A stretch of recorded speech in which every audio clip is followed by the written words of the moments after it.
pessoal, nós vamos falar agora sobre administração de caixa. O que significa administração de caixa?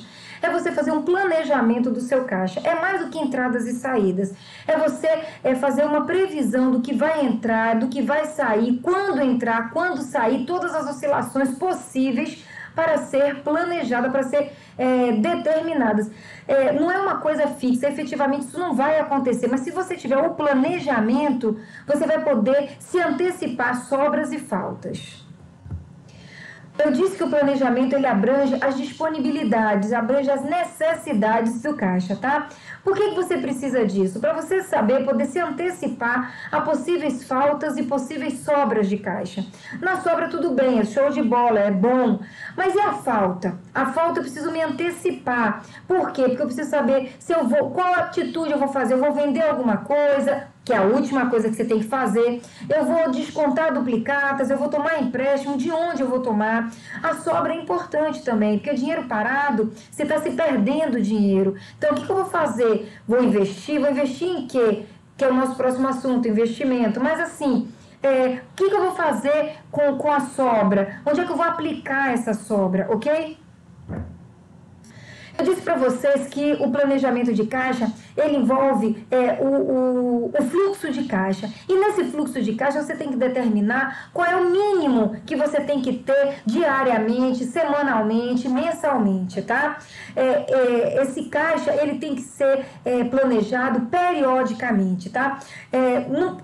Quanto menor esse período, melhor. Sobre a periodicidade do fluxo de caixa, de como você tem que fazer esse planejamento. Essa periodicidade, ela envolve, por exemplo, é bom que você faça dia a dia, semana a semana, mês a mês. Mas ano a ano não faz muito sentido. Não me interessa saber o fluxo de caixa do ano de 2022. É muito longe, muitas variáveis acontecem daqui até lá. Então, é interessante que eu saiba o fluxo de caixa dessa semana que nós estamos agora, por exemplo, na primeira semana de maio, na semana de maio, na segunda semana de maio, no mês de maio, e aí depois eu vou ficar sabendo uma estimativa do que vai acontecer mês a mês até o final do ano, ok? Até o final de 2021. Mas em 2022, agora não, mas aí eu vou fazendo, o tempo vai passando, eu vou aumentando o final, ok?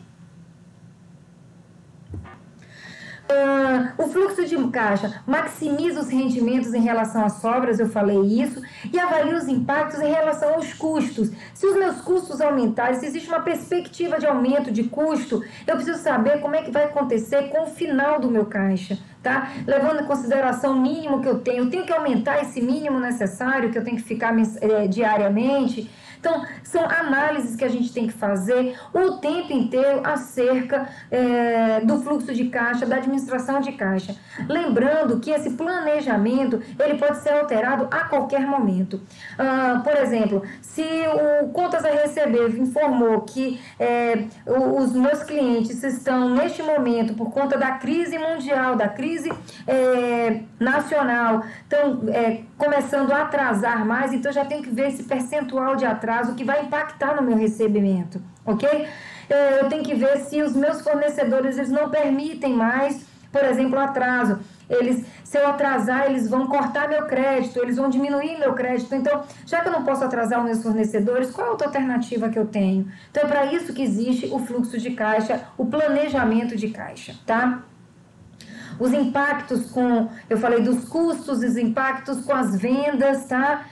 Se as vendas tiverem, por exemplo, teve um período, no início do período de pandemia, então houve uma oscilação, então todo mundo teve que refazer o seu planejamento de caixa, porque teve uma queda nas vendas, aí com o tempo as coisas foram melhorando, e aí você vai o tempo inteiro mexendo nesse seu fluxo de caixa, nesse seu planejamento. Lembra que eu falei da periodicidade? Eu considero que você fazendo a periodicidade menor, com prazo menor, melhor vai ser para você. Prazos longos não tem muita utilidade. Você pode até tê-la lá, mas não é muito útil, ela vai mudar muito, porque até lá muitas coisas vão acontecer, ok? Então é importante que você esteja com esse tempo mais reduzido possível.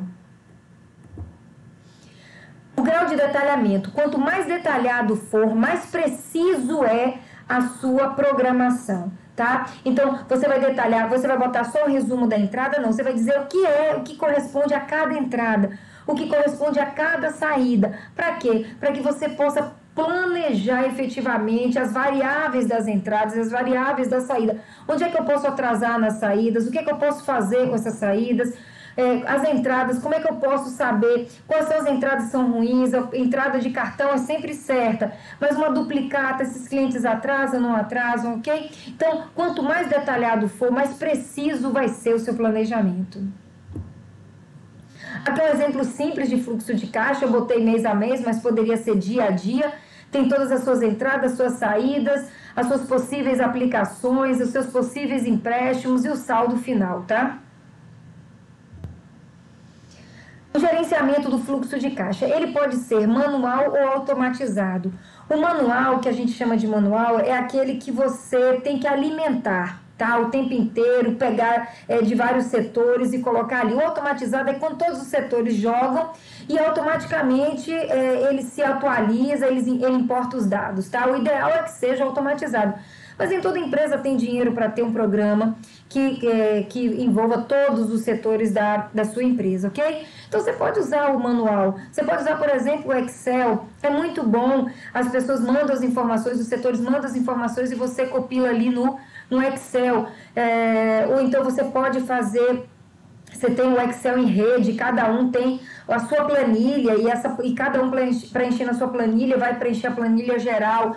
Também pode acontecer, tá? É tudo uma questão de conhecimento e dedicação. Você pode muito bem não ter grana, a tua empresa pode não ter dinheiro para um programa automatizado, mas o Excel vai resolver fácil isso. É só você ficar sabendo como manusear, como trabalhar com Excel. Todos os setores estão envolvidos e aqui eu tenho setor de vendas, tá? Vendas, contas a receber, setor de compras, contas a pagar, são setores diferentes. Vendas e contas a receber, setores diferentes. Compra, contas a pagar, setores diferentes. Folha de pagamento, financiamento, de onde que eu vou captar os recursos, os contratos, aqueles contratos pré-fixados, eu fico sabendo se todo mundo honra, se não honra, os tributos que eu tenho que pagar, tudo isso tem que compor o meu fluxo de caixa. Na verdade, a empresa como um todo, então entenda aqui, o geralzão da empresa tem que compor o fluxo de caixa. Os principais dados que você tem que transportar, já falei sobre isso, vamos só reforçar.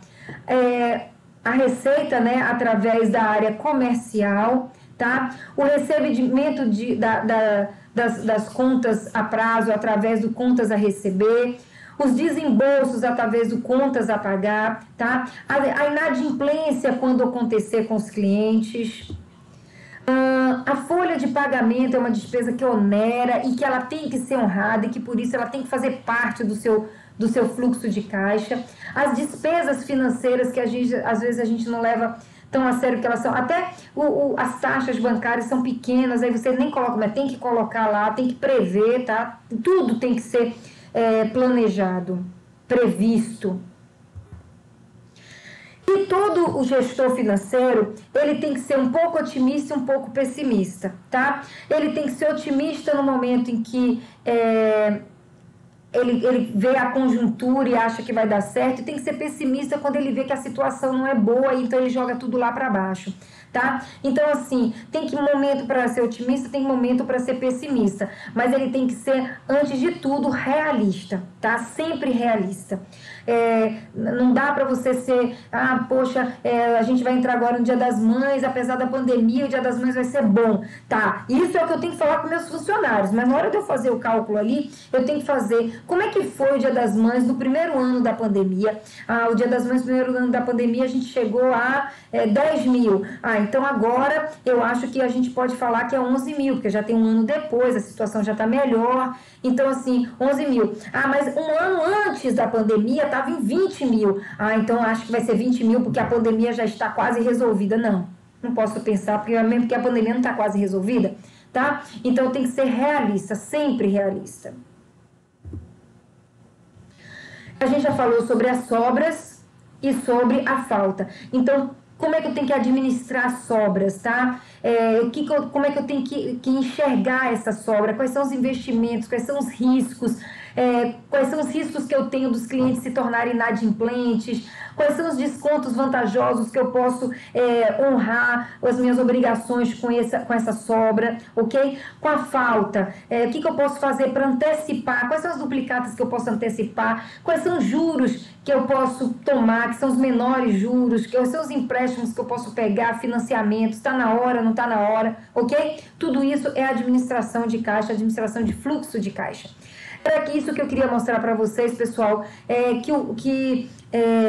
o caixa, o fluxo de caixa, as entradas e as saídas são extremamente importantes para a empresa. Mas não é só você pegar tudo que entrou no dia de hoje, tudo que saiu no dia de hoje, sobrou isso. Não, eu tenho que estar prevendo amanhã, depois de amanhã, semana que vem, final do mês de maio, de junho, de julho, tá? Mas sempre...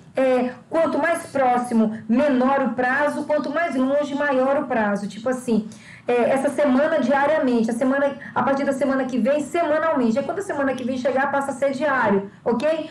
Até depois mensalmente. Então, isso é extremamente importante, ok? Obrigada pela atenção, pessoal.